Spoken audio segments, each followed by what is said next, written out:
नमस्कार, AB star news देख रहे हैं आप और मैं हूं आपके साथ सोहन सिंह। वक्त उछला उत्तराखंड की खबरों के खास बुलेटिन हमारी देवभूमि का, जिसमें सबसे पहले बात करेंगे मौसम की। दरअसल उत्तराखंड में बरसात का सिलसिला लगातार जारी है।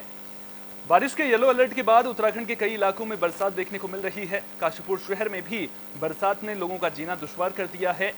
शहर में हो रहे जलभराव से लोग परेशान हैं। शहर के बीच से होकर गुजर रही ढीला नदी में ऊपरी इलाकों से पानी छोड़े जाने की वजह से लोगों को डर सता रहा है।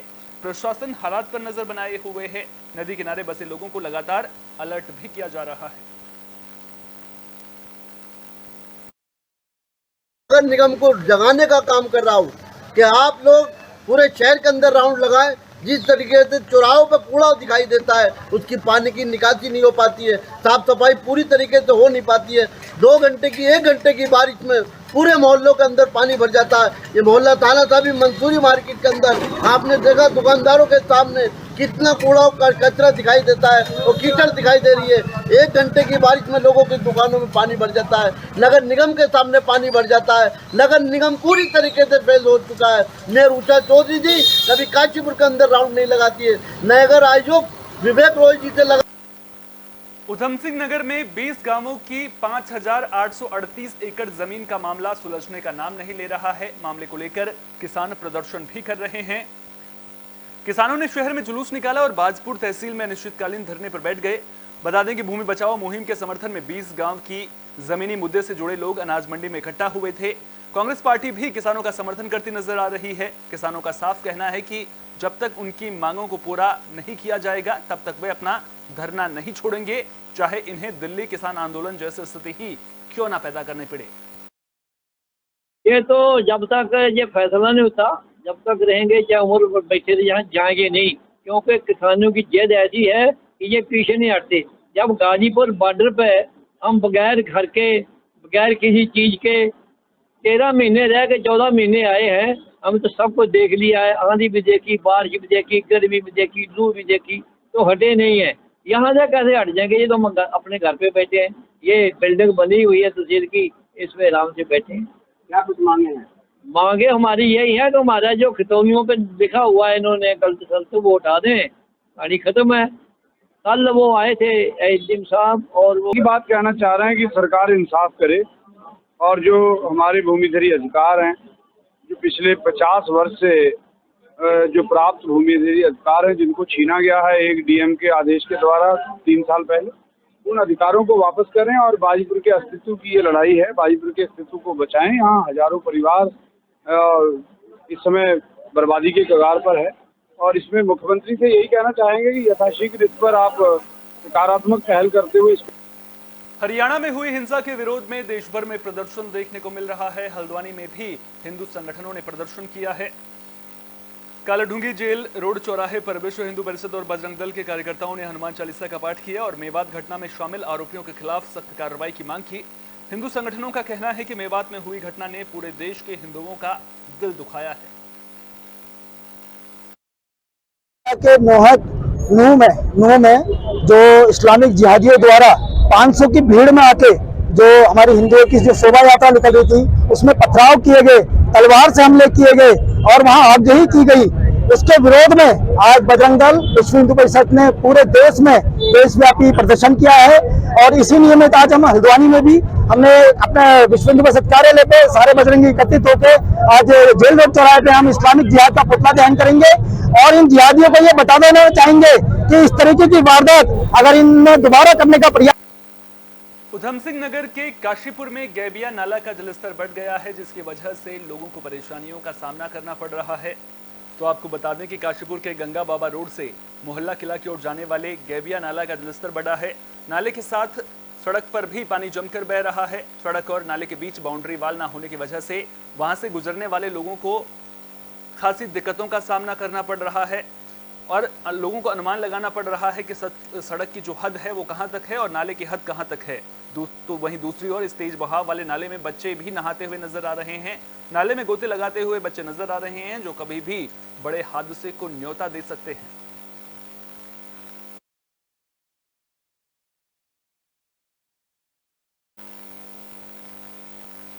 बुलेटिन में बात रानीखेत की भी कर लेते हैं, जहां कई गांव अभी भी ऐसे हैं जिन्हें सड़क का इंतजार है। सड़क न होने की वजह से लोगों को दिक्कतों का सामना करना पड़ रहा है।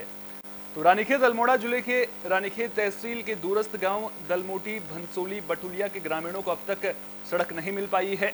ग्रामीणों का कहना है कि उत्तराखंड के राज्य गठन से दलमोटी, बटुलिया के ग्रामीणों को उम्मीद जगी कि सड़क की सौगात मिलेगी।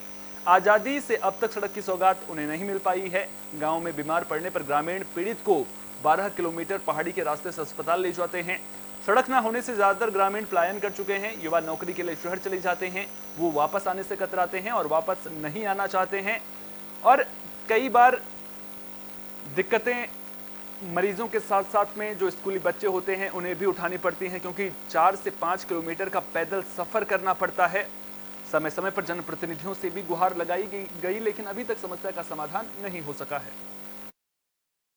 आपके मीडिया के माध्यम से अवगत कराना चाहता हूं, हमारा क्षेत्र रानीखेत से 12 किलोमीटर की दूरी पर ग्राम दलमोटी, मछखाली, जो मछखाली के नज़दीक है, और पोस्ट ऑफिस भैंसोली जिसका पड़ता है। विगत कई सालों से, विगत 20 सालों से हम अपने वहाँ रोड की मांग कर रहे हैं। इसकी मांग हमने 2003 में उठाई थी, जब उत्तराखंड का हल्द्वानी नगर निगम सफाई व्यवस्था को लेकर अलर्ट नजर आ रहा है। काम में लापरवाही बरतने वाले सफाई कर्मचारियों पर जिसकी गाज भी गिर सकती है।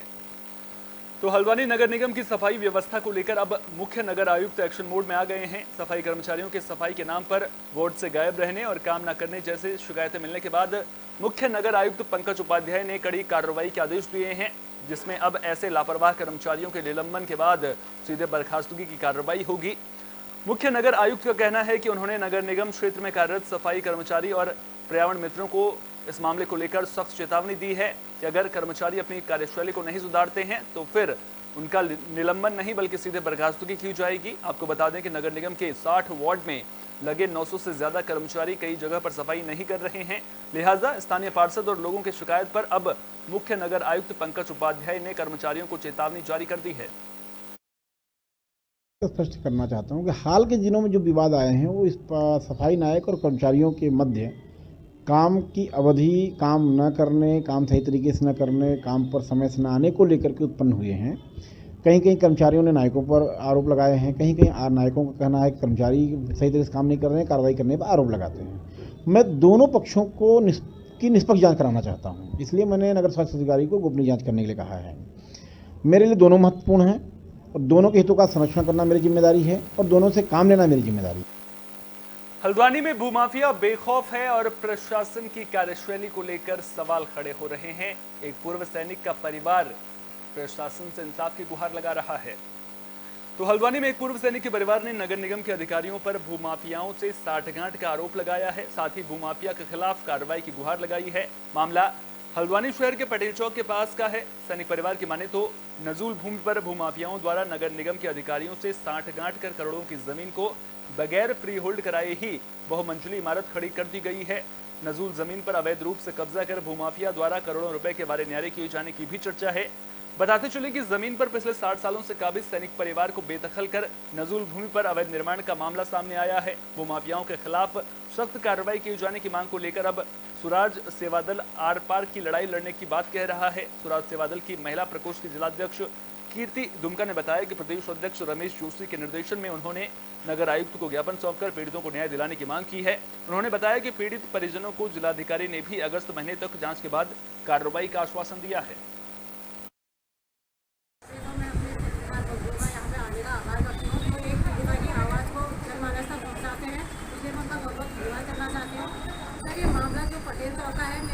सन 2021 से लड़ रही हूँ और हर अधिकारी के पास मैं बार जा चुकी हूँ। यहाँ तक कि मैं मुख्यमंत्री जी के पास भी 3 बार मिल चुकी हूँ। उनको मैंने शिकायती पत्र में सूचना के अधिकार भी लगा के वहाँ पर दे रखे हैं, लेकिन सर मुझे लगता है उन्होंने अधिकारियों को वहाँ से आदेश भी हुए होंगे और जो इनके द्वारा इसमें कोई कार्रवाई नहीं की जा रही है। और मैं जो नई आई है उनसे भी मिली थी।